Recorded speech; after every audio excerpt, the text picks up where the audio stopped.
Zonja dhe zotërin, ju përshëndes nga Politika Online, Gazeta Shqiptare dhe në Balkan Web. Sot kam të ftuar Belind Këlliçin, Kryetari i FRPD-s. Zoti Këlliçi, faleminderit që pranuat ftesën. Faleminderit për ftesën. Si është situata protestave në vend? Situata vijon tjetë temase e agravuar do të unë për shkak e të arrestimeve të fundit. Vetëm protestën e fundit të ditës së njëjtë përpara parlamentit keni parë se si 14 qytetarë janë marrë forcërisht, pjesa e tyre më e madhe të rinj, një pjesë e mirë e tyre, student dhe aktivist Forumit Rinor Demokratike, janë marrë nga civilë pas një shenjë identifikuese të forcave të rendit, pas një shenjë dalluese të uniformës shtetit, janë marrë forcërisht, janë futur në makina private dhe janë çuar në komisariatet ndryshme të Tiranës për t'i dhënë një mesazh qartë të gjithë të rinjve, të gjithë qytetarëve që dalin dhe protestojnë se policia dhe qeveria mbi të gjitha do të marrë masa represive kundër tyre dhe do të jap një mesazh të qartë qytetarëve që të ndalojnë së ardhurin protestat e opozitës, që përkundër gjithë parashikimeve qeverisë, përkundër gjithë parashikimeve të Edi Ramës, kanë rezultuar se gëzojnë një mbështetje të gjerë popullore. Këtë e fakton protesta e 16 shkurtit, e fakton më së miri protesta e 16 marsit, pra në një afat kohor për një muaj, kemi parë që jo që nuk janë zvogluar numrat e opozitës, por janë shtuar radhët e saj, dhe keni parë që protestat konstante që janë organizuar dhe do të organizohen në çdo seancë plenare përpara parlamentit, vijojnë të gëzojnë një numër të madh mbështetësh. Kjo tregon që kauza qëndron, që të gjithë qytetarët tashmë janë bashkuar betejës për zgjedhje të lira dhe të ndershme. Kjo nga ana tjetër e shoqëruar dhe me deklaratat publike të zyrtarëve të Partisë Demokratike, që në këto kushte dhe me Edi Ramën kryeministër, nuk do të ketë asnjë shans që në qershor të vitit të zhvillohen zgjedhje lokale. Partia Demokratike nuk do të jetë pjesë e zgjedhjeve vendore dhe nuk do të ketë zgjedhje lokale në këtë vend, ka bërë të mundur që të gjithë qytetarët ta kuptojnë rëndësinë e kësaj sfide, e kësaj kauze, që ka të bëjë drejt për drejt me integrimin e vendit. Nuk mundet ne të pretendojmë që Shqipëria në 2019 të integrohet në Bashkimin Evropian dhe të hapi negociatat në një moment kur 20% e mandateve në parlament janë të blera. Në një moment kur raporti OSBE-Odirit e ka të shkruar zezë mbi të bardhë që minimumi 20% e qytetarëve bazuar mbi një anketim të organizuar nga zyra e delegacionit të Bashkimit Evropian, të financuar nga BE-ja, deklarojnë se 20% e qytetarëve kanë deklaruar vullnetarisht se kanë shitur votën. Pra, automatikisht kemi 20% të mandateve në parlament që janë të blera, me lek të krimit, me lek drogës, me lek trafikut, ndërkombëtar drogës dhe të bandave të krimit organizuar. Kjo do të thotë që ky parlament është i legjitim. Dhe çfarë mbetej opozitës, ose të bëjë fasadë e parlamentit, ku dhe në datën 16 janar kur u zëvendësuan, u shkarkuan 8 ministra për t'u emëruar një pjesë e tyre persona anonim pas një kontribut në Partinë Socialiste dhe morën portofolet më të rëndësishme ministrore të vendit, që drejtojnë sot financën, ekonominë, transportin, energjinë etj. Zoti Këlliçi, duhet ndalim kjo pjesë është e rëndësishme, nuk u lejua debati parlamentar, nuk u dha fjala kryetarit të opozitës. Pra në momentin që gjithçka nuk ka më vlerë në parlament, amendamentet tona si opozit nuk merren parasysh dhe hiqet drejtja fjalës, atëherë cila është arsyeja që ne po rrim parlament? Zoti Këlliçi, kjo është një temë që është diskutuar edhe më parë, por duhet t'ju pyes në gjendjen aktuale të palëve, a ka një komunikim underground që publiku nuk e di? Nuk ka një komunikim absolutisht, ka një komunikim vetëm me qytetarët. Ka një komunikim të Partisë Demokratike, tentativ për të komunikuar. Ka një komunikim të Partisë Demokratike çdo ditë me qytetarët, përmes mediave, përmes rrjeteve sociale, por mbi të gjitha përmes kontaktit fizik me ta, sepse tashmë nuk ka më asnjë funksionar të Partisë Demokratike që të gëzojë ndonjë privilegj, sepse dhe grupi parlamentar dorëzoi vullnetarisht mandatet. Për komunikim privat ju ka ardhur? Absolutisht jo, dhe është e padiskutueshme që do të refuzohet çdo lloj ftese për komunikim privat ose për komunikim underground. E rëndësishme është që kjo kauzë të marrë zgjidhje përmes organizimit të zgjedhjeve të lira dhe të ndershme dhe gjithçka është publike. Kauza është publike, nuk ka nevojë, gjithçka është transparente, nuk ka nevojë as për komunikim underground dhe nuk ka nevojë as për insinuata të ndryshme. E rëndësishme është që çdo ditë që kalon qytetarët po kuptojnë rëndësinë e kësaj kauze. Zot Këlliçi, opozita dhe opozitaret dhe protestuesit në tërësi po artikulohen me tokfjalçin rrethimi i parlamentit, rrethimi i kryeministrisë, pra izolimin në kuptim figurativ të kryeministrit. Ndërkohë nuk ndodh e njëjta gjë nga faktori ndërkombëtar. Kryeministri në dukje nuk është izoluar nga faktori ndërkombëtar.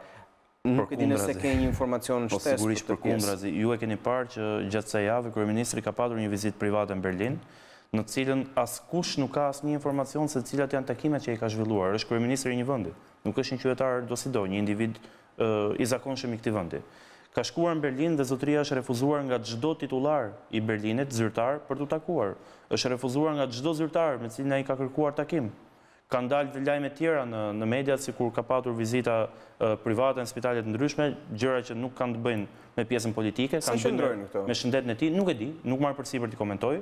Ajo që ka marrë përsipër të komentoj dhe t'ja u faktoj është se në kërkesat e Kryeministrit Rama për t'u takuar me zyrtar të Bundestagut, me përfaqësues të CDU-s, Kryeministrin Demokratëve Gjerman, dhe për të patur ndonjë takim me zyrtar të lartë pranë kancelares Merkel, ai është refuzuar në mënyrë kategorike. Ajo çka unë mund t'ju faktoj është se ministrin tentativ i jashtëm, Gen Cakaj, javën e shkuar në vizitën e tij në Bundestag, është pritur me këmbë të para dhe është përcjellë në një kohë rekord nga mbledhja ku ka patur përfaqësuesit dhe zyrtarët që raportojnë për Shqipërinë në Bundestag. Kjo tregon që kriza ka mbritur kudo, kriza jon, dhe që kauza jon tashmë është e pranuar ndërkombëtarisht. Me çfarë arsye është refuzuar ky takim? Kryeministri, sepse nuk mund të ulen me trafikant droge drejtuesit e Bundestagut për të negociuar situatën dhe të ardhmen në një vendi që është rajon, që është vend kyç për rajonin e Ballkanit. Flasim për Shqipërinë në një moment që tashmë, sot që ne flasim, me shumë gjasa në muajt në vijim. Profesuesit e këtyre vendeve në Shqipëri flasin me terma të tjerë. Në muajt në vijim, ju do të shihni se si ka shumë gjasa që në garën për integrimin evropian ne të na parakaloi dhe Maqedonia dhe të ngelemi të fundit në rajon. Ky mund të jetë një lajm shumë i mirë për Maqedoninë, por është një lajm i keq për Shqipërinë. Dhe kjo do të thotë që ka një arsye madhore se pse jemi në këtë gjendje, dhe kjo arsye madhore është e lidhur me një emër të caktuar të përvetshëm që është Edi Rama. Dhe nuk është e lidhur me Edi Ramën si individ, por është e lidhur me sistemin që ai ngriti, sepse pas 2013 në politikën shqiptare, për herë të parë u fol për dekriminalizim. U fol për persona me precedent kriminal që u futën në parlament, që u vunë kryet bashkive të më të rëndësishme të vendit dhe që u vunë kryet administratës publike. Dhe këto nuk i ka bërë Partia Demokratike, i ka bërë Edi Rama. Me largimin e opozitës nga kuvendi, po futen tash të quajtur rishtarë opozitarë në thonjza, a mund të ndodhë një skenar tjetër në këtë vend që të kemi një ndryshim të pushtetutës me konsensusin e rishtarëve, opozitarëve të rinj, kryeministrit, majorancës të drejtuar për ti? Uroj që kryeministrit të i thras logjikës në çdo moment dhe të mos ketë asnjë tentativë për të ndryshuar kushtetutën edhe për të ndërmarrë nisma të tjera ligjore që kërkojnë 2/3, në fakt dhe kërkojnë 93 mandate. Drejt cilave kryeministri po shkon, sepse ajo opozitë dhe ato mandate që pranohen nga këto rishtar nuk janë mandate individuale. Tash duhet bëjmë qartë dhe një diçka tjetër. Për shkak të kodit aktual zgjedhor, në momentin që një qytetar shkon për të votuar, voton siglën e një partie politike, e një force politike. Dhe ekipi me cilin përfaqësohet kjo forcë politike është i rreshtuar në listat e kandidatëve, me listat mbyllura. Pra nuk votohet për individin, por votohet për siglën politike. Dhe ata individ nuk përfaqësojnë vullnetin e partive të tyre politike, që në një moment caktuar i kanë kandiduar dhe në momentin aktual kanë marrë një vendim caktuar për të tërhequr nga mandatet parlamentare. Ndaj, është e kohët e gjithë loja që Edi Rama po bën me krijimin e një pseudo-opozite, me një opozitë fasad, që në fakt është një opozitë që ai e ka tentuar që nga dita e parë që është zgjedhur kryeministër. Ka tentuar gjatë gjithë kohës të intimidojë, të shantazhojë deputetët e opozitës, deputetët e Partisë Demokratike, t'i mbyll gojën në një farë mënyre. Tani kemi kaluar në fazën që nuk i jep më as të drejtën e replikës kryetarit të opozitës. Në të gjitha komisionet parlamentare nuk merreshin shqyrtim fare as propozimet e deputetëve të Partisë Demokratike, as amendamentet që ata paraqisnin. Zoti Këlliçi, dhe jeta parlamentare ishte falso. Seriozisht se në çfarë hendeku e keni vendosur vendin, adheun, duke u larguar nga kuvendi dhe duke ekspozuar vendin në këtë lloj situate ku majoranca mund të ndryshojë kushtetutën e vendit, kushtetuta e cila është kryefjala e çdo gjëje në një vend. Ajo çka unë mund t'ju them është që ne kemi kuptuar rëndësinë etike në të cilën ndodhet gjendja e demokracisë funksionale në Shqipëri. Në Shqipëri nuk ka më parlament, nuk ka më demokraci, nuk ka më përfaqësim të popullit në parlament. Sepse ndodh që merrni njerëzit në protest me një numër të jashtëzakonshëm dhe më pasi nisnin sërish në shtëpi pas një duar trokitje. Ndërkohë që tentativa për të uzurpuar gjithë pushtetet e këtij vendi është ndaj dhe veprimi ynë për djegur mandatet ka qenë hapi I fundit dhe hapi më radikal për të ndërgjegjësuar qytetarët e këtij vendi dhe të gjithë komunitetin ndërkombëtar se në Shqipëri demokracia është në gjendje krize. Nuk mund ta bënit këtë ju si opozitë duke qenë në parlament dhe duke sjell njerëzit jashtë kuvendit për të protestuar. Në mënyrë kategorike kemi tentuar, atëherë le të kthehemi pak vitit 2018. Kemi propozuar nismën në 2018-ën, në qershor të 2018-s, pas disa protestave të mëdha të opozitës. Kemi bërë këtë skenar që ju thoni, kemi bërë protestë madhore, gjykata kushtetuese dhe presidenti I Republikës janë duke dhënë ata grahmat e fundit përpara kësaj situate. Në 27 janar të 2018-s kemi bërë protestën e parë të atij viti që ka qenë një protestë gjigande në numra. Kemi bërë protestë 26 maj dhe fill pas saj, pas 26 majit, kur sulmuar Ministria e Brendshme. Bëni protesta për numër dhe nuk bëni protesta për një kauzë për të nxjerrë diçka konkrete prej saj. Të mbaroj logjikën. Nisëm kauzën dhe propozuam vetingun e politikanëve. Na kanë tallur dhe na kanë qeshur në fillim kur kemi propozuar ligjin e dekriminalizimit në vitin 2014, nuk na kanë marrë seriozisht qytetarët dhe ndërkombëtarët kanë qenë skeptik, por sot të gjithë duar trokasin këtë nisëm dhe këtë ligj që ka qenë I iniciuar nga Partia Demokratike dhe fal betejës Partisë Demokratike në parlament dhe jashtë saj është aprovuar ky ligj. Sot që ne flasim, nisma jon për vetingun e politikanëve u rrëzua nga kryeministri. Nuk u pranua nga Edi Rama, sepse nëse do të ketë një veting politikanëve, Edi Rama është I pari që paguan. Zbashku me Taulan Ballën, me Sajmir Tahirin, me Agron Xhafajn, me Vangjush Dakon e me gjithë politikanët e kësaj sëre me radhë. Të ndalemi kjo pjesë. Ne propozuam vetingun e politikanëve edhe për një arsye logjike, sepse po bëhet veting në polici, por I bëhet veting uniformave të rendit, atyre policëve rrugor dhe nuk I bëhet veting ministrit brendshëm. Ky vend ka parë në drejtimin e Edi Ramës si kryeministër, 2 ministra të brendshëm një pas njërit të lidhur me krimin e organizuar dhe me trafikun ndërkombëtar të drogës. I pari në hetim nga antimafia italiane për trafik ndërkombëtar droge dhe I dyti me të vllajën e tij të dënuar me 7 vite burg për trafik ndërkombëtar droge. Presidenti I Republikës paralajmëroi dorëheqjen për të paraprirë një shkarkim të mundshëm me një ndryshim të mundshëm hipotetik të kushtetutës. Presidenti I Republikës, ju lutem, a mësoni diçka, çfarë mund ndodh? Presidenti I Republikës ka patur qëndrimin e tij personal para pak ditësh dhe ka thënë se është I gatshëm të sakrifikojë dhe mandatin e tij si president dhe si kryetari I shtetit. Nëse kjo do të ofronte një zgjidhje të qëndrueshme dhe stabile për vendin, dhe sigurisht ka dhënë dhe një krahasim me liderin e opozitës atëhershëm në Kili, në 73-shin, me Alenden. Megjithatë, nuk dua të komentoj qëndrimin e presidentit të Republikës, por vetë dhe nga pyetjet e juaja, ju e tregoni se vendi ndodhet në zgrip të unerës. Vendi ndodhet në një gjendje krize, sepse Edi Rama tashmë ka kapur gjithçka, pasi ka kapur median, pasi ka kapur gjyqësorin, pasi ka kapur të gjitha bashkitë kryesore të vendit, ku keni parë mbi të gjitha institucionin e prokurorit përgjithshëm, I cili ka 2 dosje konkrete që ne kemi një vit në parlament që I denoncojmë, dosjen 339 të vitit 2017 dhe dosjen 184 për zgjedhjet e Dibrës në vitin 2016, asgjë nuk ka ndodhur. Atëherë, në moment që ne denoncojmë parlament, jemi pjesë e parlamentit, dhe asgjë nuk ndodh për çfarë jemi pjesë e saj. Ndodhur, pse mendoni se duhet ndodh dorëheqja e Ramës? Do të ndodh sepse në momentin që ne flasim, akti jon për të djegur mandatet ka ndërgjegjësuar çdo përfaqësues të komunitetit ndërkombëtar, çdo kancelari të rëndësishme europiane dhe vetë Washingtonin. Nuk e di, jetoni në Tiranë apo jetoni në Bashkimin Evropian, sepse përfaqësuesit të Bashkimit Evropian në Tiranë shprehen ndryshe. Nuk e di se çfarë ju thon ju pas kuindave, po ato çka ne dëgjojmë në media flasin kundër opozitës, të gjithëve që janë kundër opozitës, flasin kundër dhunës në protesta, që është diçka standard dhe rutinore për gjithë vendet e Bashkimit Evropian dhe gjithë vendet e qytetërimit perëndimor. Kjo është ndarë. Ajo që unë ju konfirmoj është se besoj dhe ju jeni bërë me dije për raportin e Departamentit Amerikan të Shtetit, vetëm para 10 ditësh mos gaboj, ku citonte sërish blerjen masive të votave në zgjedhjet elektorale të vitit 2017. Unë mund t'ju citoj sërish raportimin e Voice of America në 9 janar të këtij viti, që nxjerr me fakte përgjimet prokurorisë, që faktojnë përfshirjen e Vangjush Dakos, Damian Gjiknurit dhe titullarëve të tjerë të Partisë Socialiste në blerjen e votave në qarkun e Tiranës, konkretisht në Bashkinë Kavaj, në qarkun e Lezhës dhe në qarkun e Dibrës, dhe atëherë ne që kemi që po luftojmë kundër integrimit të Shqipërisë në Europë dhe Komiteti Ndërkombëtar që nga kundra nesh. Pse? Sepse ne po kërkojmë as më pak dhe as më shumë standardet që predikon Bashkimi Evropian dhe standardet demokratike që janë dhe ndodhen dhe zbatohen vendet e Bashkimit Evropian. unë nuk kam dëgjuar as një ambasador, as një seli të vendeve të Bashkimit Evropian të flas kundër Partisë Demokratike.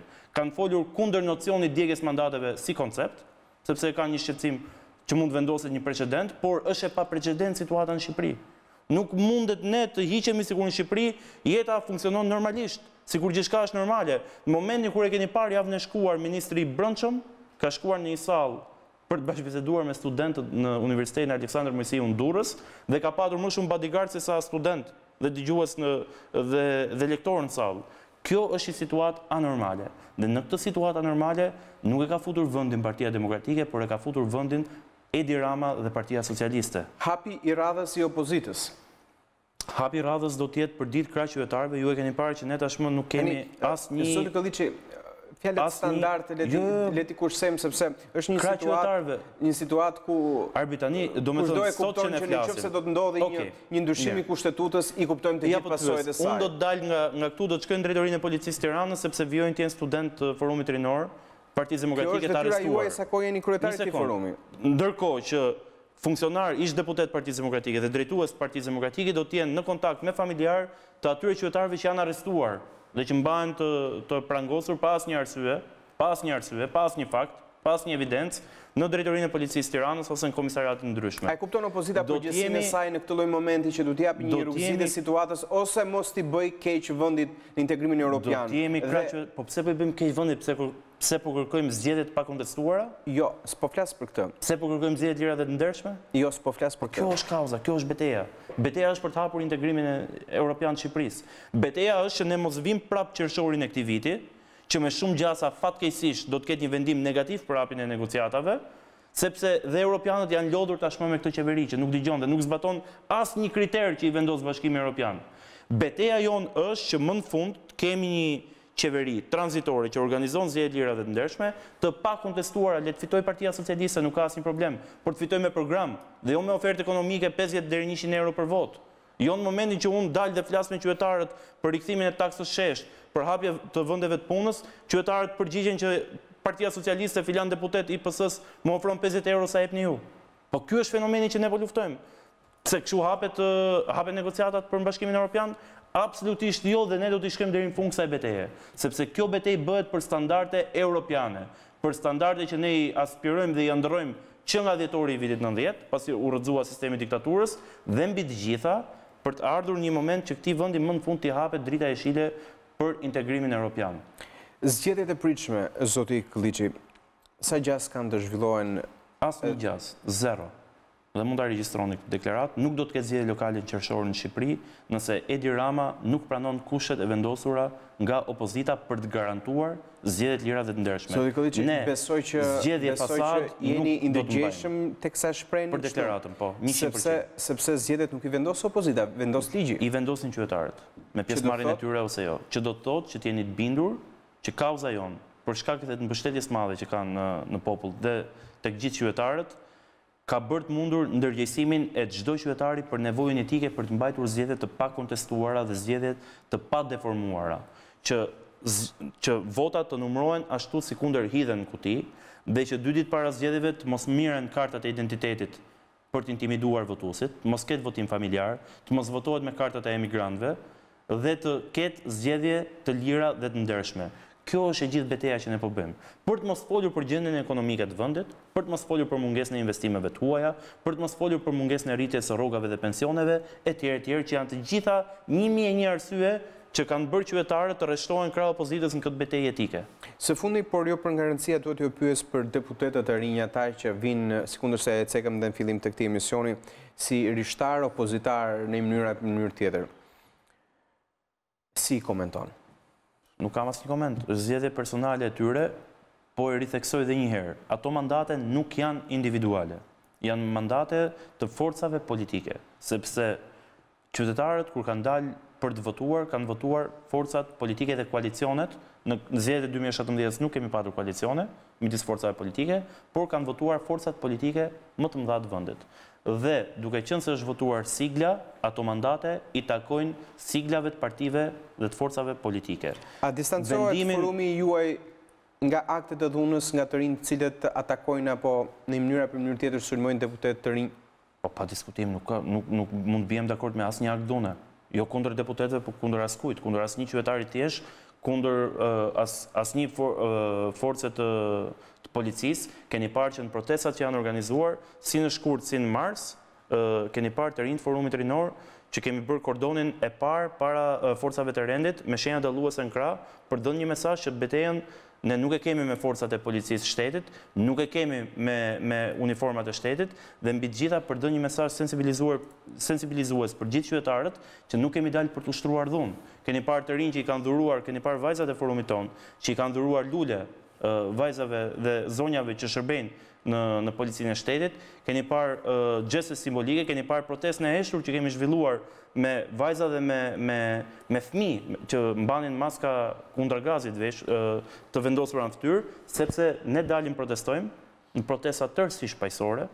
Nuk keni parë asnjë funksionar të Partisë Demokratike të bëjë një thirrje për të nxitur ndonjë akt dhune, dhe nga ana tjetër na hidhet gaz elmues. Dhe të jeni të bindur që ai gaz nuk është gaz lopëciellës, është gaz elmues. Unë kam qenë vetë aty, kanë qenë me 10 gazetarë që kanë rënë pre e këtyre sulmeve nga ana policisë shtetit. Kemi depozituar vetëm para pak ditësh një kallëzim penal në prokurorinë e Tiranës kundër ministrit brendshëm dhe kundër policisë shtetit për këtë gjest tërësisht panevojshëm. Keni parë se si të rinjtë FRPD-s kanë shkuar për të ndihmuar qytetarë që kanë qenë të lënduar dhe vazhdonin të goditeshin, qoftë me ato makineritë e ujit, qoftë nga forcat e rendit, dhe na i kanë arrestuar. Jo, në drejtimin e Edi Ramës, si kryeministër, në një moment kur nuk u mori pandehur Sajmir Tahiri nga ana e prokurorisë, nuk u mor Agron Xhafaj, nuk u mor Fatmir Xhafaj, nuk merret Vangjush Dako, është i kapur duke bler vota në Durrës.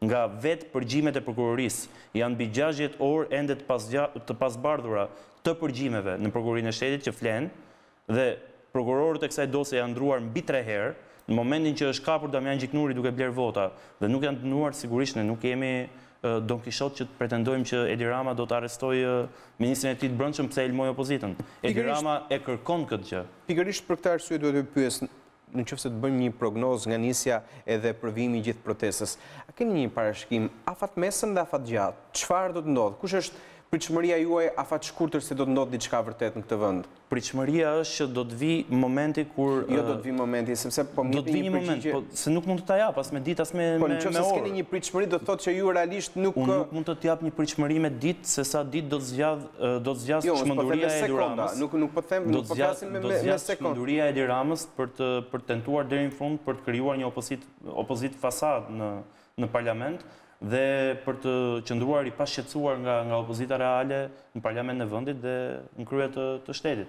Nuk e di sa i çmendur është Edi Rama, deri në çfarë pike është i çmendur. E di që sigurisht që ka çrregullime të forta psiqike, por të jeni të bindur që do vi momenti që edhe një i çekuilibruar psiqik do të ndërgjegjësohet për krizën në cilën ka futur vendin, për gjendjen e rënduar ekonomike që i ka sjell këtij vendi, për faktin që 500.000 shqiptarë kanë lënë Shqipërinë 5 vite, 110.000 të rinj të këtij vendi kanë lënë vendin në këto 5 vite, dhe që papunësia mes të rinjve sot është në kufit e 45%. Do të vi momenti do të ndërgjegjësohet edhe për ato pseudo premtime që ka dhënë për të plotësuar 8 kërkesat e studentëve, të asaj proteste që ringjalli dhe një herë shpresën se në këtë vend ditë më të mira do të vinë, protesta e studentëve dhjetorit të vitit kaluar dhe të janarit të vitit, dhe keni parë Edi Ramën si publikisht ka dalë ka gënjur sërish studentët dhe ka thënë që i ka plotësuar 8 kërkesat e tyre. Sot studentët paguajnë të njëjtën tarif edukimi, kanë të njëjtat kushte në universitete, kanë 0 fonde sërish për kërkim shkencor dhe sërish konviktet kanë të njëjtat kushte të mjerueshme, në të cilat nuk mund të rrihet. Ndaj, të jeni të bindur që dhe çmenduria e këtij kryeministri do të vijë një ditë që do të marrë fund. Nuk e di ditën se kur, shpresoj të jetë sa më e shpejtë për të mirën e vendit, për të mirën e të ardhmes së të rinjve të këtij vendi dhe mbi të gjitha për të mirën e integrimit të Shqipërisë në Europë. Zoti Këlliçi, të falenderoj për prezencën. Faleminderit ju për ftesën. Zonja dhe zotërin, përfundon këtu Politika Online, Gazeta Shqiptare dhe Balkan Web. Ndajemi, mirupafshim.